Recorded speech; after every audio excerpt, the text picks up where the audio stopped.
Berikut Pak Ustadz, ini yang lebih mengerikan nih Pak Ustadz, perselingkuhan atau pengkhianatan terhadap pasangan. Bagaimana pandangan Islam tentang ini Pak Ustadz, dan dosanya gimana Pak Ustadz? Ya, perselingkuhan itu perbuatan yang sangat menjijikkan. Bagaimana seorang yang punya pasangan lalu kemudian mencari yang haram, ya, yang halal ada bersamanya. Dan itu yang pernah digambarkan oleh Allah ketika Nabi Isra dan Mi'raj. Nabi melihat ada seorang laki-laki yang di samping kanannya ada daging yang baik, yang dimasak. Lalu ada di samping kiri daging yang busuk, yang bau, ya, daging yang berulat. Tapi dia tetap makan yang daging berulat ini, daging yang bau ini. Mana daging yang baik, yang dimasak dia biarkan. Maka Jibril ditanya Nabi, itu siapa tu ya Jibril? Kata Nabi, itu umat. Kata Jibril, itu umatmu yang kelak akan banyak umatmu yang di sampingnya ada istrinya yang halal, ya, suaminya yang halal, tapi dia tetap juga mencari laki-laki atau perempuan yang haram. Itu pekerjaan yang sangat buruk, bahkan disuruh ditamsilkan oleh Allah ketika Nabi Isra dan Mi'raj. Itulah kenapa Nabi mengatakan tidak akan masuk surga, diharamkan masuk surga perempuan, ya, yang membawa laki-laki lain ke atas ranjangnya, diharamkan masuk surga.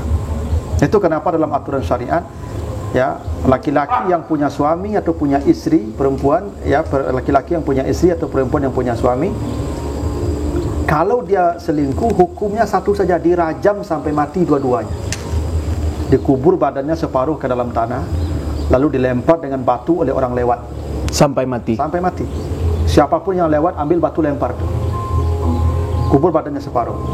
Itu hukuman untuk, ya, laki-laki yang sudah beristri atau suami yang sudah, atau perempuan sudah bersuami yang berselingkuh. Ini bukan dosa kecil, dosa besar. Ya, karena itulah, ya, karena zaman sekarang kan Masya Allah, karena media, ya, ada cinta lama bersemi kembali, ya, karena ketemu di media sosial, apalagi pertemuan-pertemuan alumni, reunian, acaranya di hotel, nanti setan masuk itu. Apalagi ada aturan reuni tidak boleh bawa pasangan. Itu kan niatnya tidak benar itu. Ya, kita berkumpul sama-sama di satu tempat, mengenang masa lalu, cerita-cerita tentang indahnya di masa SMA, tanpa ada pasangan. Maka pastilah candaannya di luar batas. Ujungnya awalnya bercanda, tapi ujungnya nggak benar. Itu perselingkuhan itu. Nah, itu, ya, sebuah yang fenomena yang mengkhawatirkan hari ini dengan, ya, dampak buruk media sosial ini. Apalagi sekarang, mohon maaf, ada orang ketika sedikit bertengkar dengan pasangannya lalu update status, ya, update status di WA, di FB, lalu datang nanti kawan komentar, ya, dia beri perhatian, rasanya iya, akhirnya selingkuh. Ya, jadi kenapa Allah menyatakan bila terjadi pertengkaran suami istri, maka perintah Allah pisah ranjang. Wahjuruhunna fil madaji, pisah ranjang, bukan pisah kamar. Kenapa tidak boleh pisah kamar, pisah ranjang saja? Masalah kita dengan pasangan kita lokalisir saja di kamar. Berikut Pak Ustadz, korupsi apakah sama artinya dengan mencuri Pak Ustadz? Melakukan hutang secara sepihak terhadap uang rakyat atau negara, itu gimana Pak Ustadz? Ya, korupsi itu kan bahasa halusnya, bahasa kerennya. Kalau bahasa kasarnya perampok itu.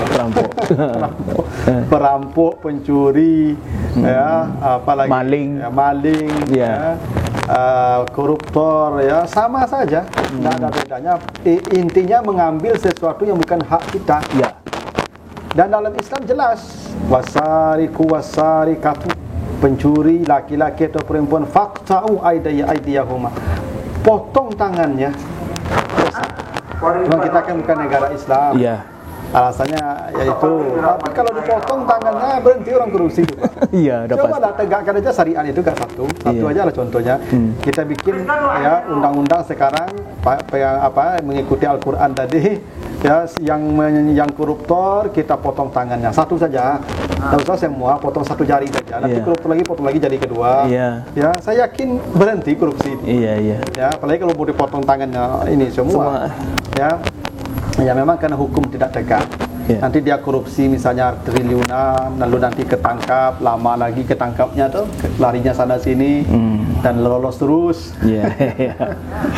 Ya, kenapa bisa lolos? Wallahu a'lam.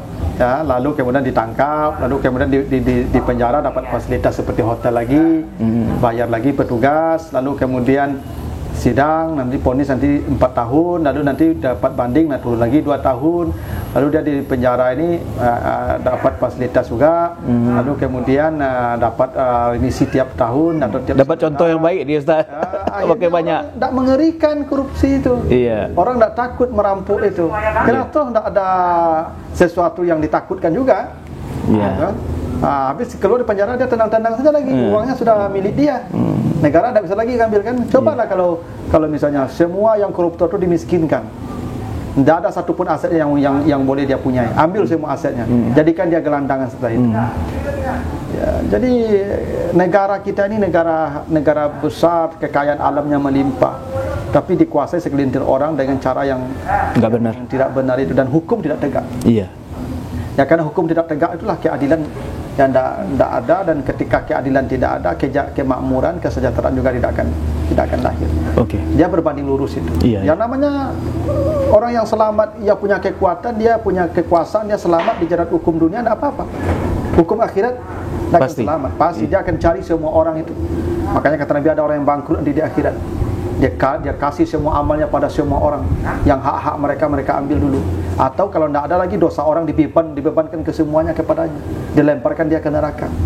Ya, andai mereka selamat karena punya kuasa di dunia, ya mereka akan selamat dengan ya hukum akhirat.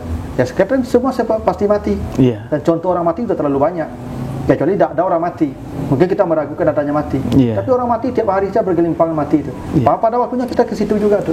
Dan ada pertanggungjawaban setelah itu. Makanya kata Allah di surah Al-Qiyamah ya ayat 36. Ya, surah Al-Qiyamah, ayahsabul insanu ayutsraka sudah. Apakah manusia mengira dia bebas saja hidup tanpa begitu, tanpa ada pertanggungjawaban? Tidak, kata Allah. Hidup ada pertanggungjawabannya. Latus alunna yauma izin anin naim. Rezeki yang halal saja hisabnya berat, apalagi yang haram. Harta yang halal saja, kata Nabi, orang kaya yang halal hartanya semua 500 tahun terlambat masuk surga dari orang miskin. Apalagi yang haram. Karena itu takutlah kita mengambil hak ya orang lain. Iya. Ya, takutlah kita mengambil sesuatu yang bukan milik kita. Ya, jaga hak diri kita di hal-hal yang seperti itu. Kira begitu. Oke, Pak Ustaz. Oke, Sobat Nobar, gitu aja dulu.